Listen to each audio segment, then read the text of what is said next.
Okay, we're back here on Bounce Around Charleston. We've heard about Mother's Day play. We've heard about going to college, Allen University. But now, men, we've got something special for you. I got the right doctor in the house, Dr. Thaddeaus Bell, who's going to tell you to stop being afraid of going to see your doctor. Welcome to Bounce Around Charleston. Thank you very much. I'm happy to be here again. Let's talk about that. Men are afraid to go see the doctor.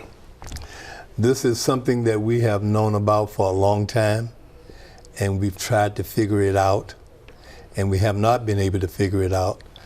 But I can tell you that if men develop the same attitude that women have when they get sick, they could possibly live as longer.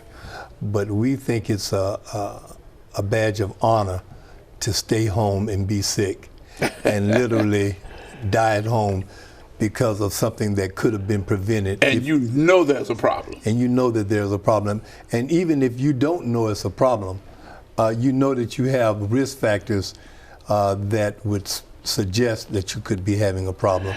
So you should go to the emergency room. But the famous last words of a black man is, "I'll be all right." But Dr. Bell, you always say it. The body will speak to you. The body will give you warning signs that something is going on, particularly the #1 cause of death of African Americans, and that's heart disease. Wow. It is very unusual for the body not to give you some type of warning sign. Now, the problem is you have to be educated enough or suspicious enough to know what the warning sign is. Because the warning signs could be, the ones that you are familiar with, could be chest pain, or it could be pain running down your arm, or it could be shortness of breath. That's for men. For women, the warning signs for heart disease is entirely different. Sometimes you can just have a feeling that all of a sudden you're just fatigued and you just can't move, or you get short of breath again, or you may have a pain between your shoulders and you're not really sure what that's all about. You didn't do anything to make that come on, and so you have to go and get it checked out. Okay. A very notable person just passed away. Right. Prince. Yes. I was just reading about some of the things that may have been going on with him.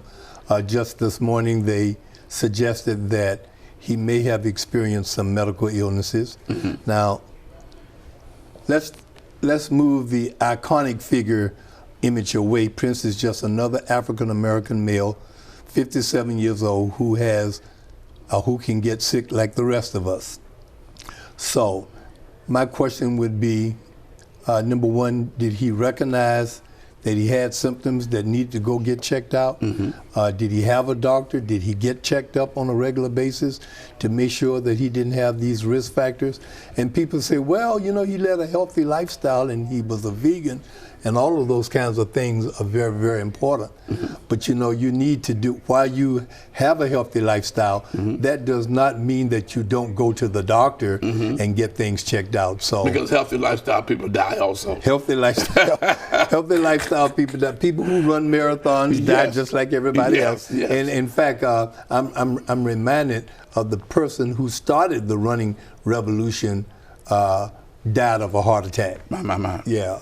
So it's very unfortunate. It'll be very interesting to see how that's going to fall out. But the bottom line is, if you don't have a physician, you need to get one, and you need to take his advice. That's the bottom line. Taking his advice. So what do you say to these girlfriends and these wives out here who have some hard-headed men in that household who just won't go see the doctor? I'll tell you a quick story. One of my patients, a female patient, came to my office, and she called her husband on his cell phone and said, I thought you were supposed to meet me here. And he said, I changed my mind, I'm going to do it next week. So she gave him an ultimatum. Can't tell you on air what she said. Right. But he was there in the next 30 minutes after she got finished talking to him. Because we need to push that. That's right. We need our women, particularly, and I'm finding out that younger women are more in tune with their husband's health. They call me. Listen, I can't tell you the number of times that I get pulled aside when I'm out in the street by a younger woman who will say, you know, my husband has X, Y, and Z. Should I be concerned about that? And most often I will say yes, and she will have him at her doctor. Okay.